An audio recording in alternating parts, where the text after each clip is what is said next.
this is going to be my way, me and my team's way of leveling up and what we're going to do. I'm going to talk about two different ways here. I'm going to talk about if you're leveling up all three characters and using all three characters for all the powerfuls versus if you only play on one character and only do one character. And then if you do like two, you can do a combination of whatever. Witch Queen comes out, right? You're 13-15 base. You do the base mission and grab the artifact. Get into a 3-stack. You pop all the bounties on that character. And then you farm blues in public events. You have to farm different lost sectors. You cannot farm the same lost sector in a row. It has to rotate every like 15 minutes before you can redo the lost sector, I'm pretty sure. So you do public events, lost sectors, and you can use paracausal halls. Those will all get you to the soft cap. Those will all level you up to the soft cap because they are all world drops, and all world drops drop at level or 3 below level. So let's say you got to 1500 on your first character. This is going to be your raid character, right? This is the 3 character method. You start on your raid character. I would say you would just go ahead and do all of the pinnacles, or you do some of the pinnacles, like you would do a single Vault of Glass, and then instead of 1500, you might be 1507.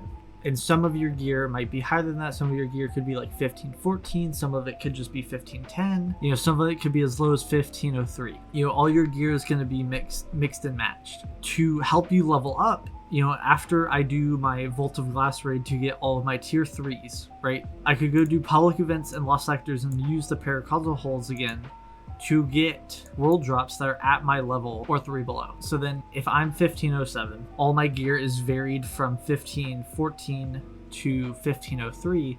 If I get everything up to 1507, it will boost my overall score to 1508, 1509, 1510, and then I can keep doing that until it reaches a point where I have to go and farm more pinnacles. Okay, so you do that, you get as high as possible because we have 1 full week of playing, and then we have Tuesday through Friday. So you do all that on one character, get as high as you can. You would swap to your second character, do the exact same thing, move the weapons over, do all of these, and then you get on your third character, do all the powerfuls, swap your weapons to that character, do all the powerfuls, get as high as you can. And then on the second week, you will start on your third character because he will be the highest, and then you do the second, and then you will finish on your raid character. So then your raid character will end up at the very end on, like, we'll say Friday is when you should be finishing up your raid character. Your raid character will be the highest. Your goal is to get to 1530. 1530 will be the cap of the raid. The raid will probably be higher than this by the final encounter, the final boss. The raid will definitely be well above 1530, but with contest mode and everything, the raid should be at 1530 would be the cap going in.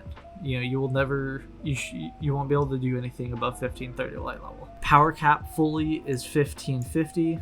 Hard cap with pinnacles and everything is 1560. So that's the 3 character method. A single character method, if I'm only playing on my warlock, right, or whatever character you want to bring the raid, hunter, warlock, titan, whatever, I would really stress doing the level out. I would get to soft cap. I would do like a crucible pinnacle. It would drop at like 1507. Then I would in return be like 1503. Okay, 1502 we'll say. I get a 1507 helmet. I'm then 1502 light level. All of my gear is still 1500. So then if you do world drops, you will get gear that will drop at 1502. And then if all your gear is 1502, you still have that +5 from the 1507 helmet that will in turn increase your light level to maybe even 1504 if you keep it going. And if you do all of that on the first week, and then you do some of it on the second week, because it's obviously going to take a bit longer if you're doing it for every pinnacle, then you should definitely be more than raid ready. So I will say again, best order to do things would be you start out at the 1350 mark, you do the base mission, you grab artifact, you 3-stack, pop bounties, farm blues in public events, lost sectors, paracausal halls. You get to 1500. You start on your first character, do all these. Once you get to your second character, you move the weapons over, and then you make your second character 1500, and then you do all the powerfuls. And then when you get to the third character, you move all the weapons over, you do all the powerfuls. And then the next week, you start on your third character. He will be your highest by then. This is like the 2 week strat that someone told me about in the comments, and once I sat down with my friends and talked about it, we figured it out that it is significantly better. You start on your third character, do all the powerfuls, go to your second character, do all the powerfuls, go on your raid character, do all the powerfuls. It won't be that hard to hit 1530. By all means, push past that if you'd like, but 1530 is your goal. Once you hit that, you will be raid ready. Try to get some extra loot so you can infuse stuff if you get something good.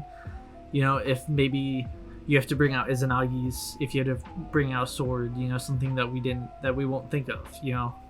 What if Anarchy's super good because there's a whole bunch of majors? You have to be prepared on day one to constantly swap your loadout, figure out something that will work better if you are constantly failing. I will be streaming day one at twitch.tv/Quenathan. Feel free to come drop a follow. It'd be much appreciated. I love you guys. Thank you for all the support, and I will catch you later. Bye-bye.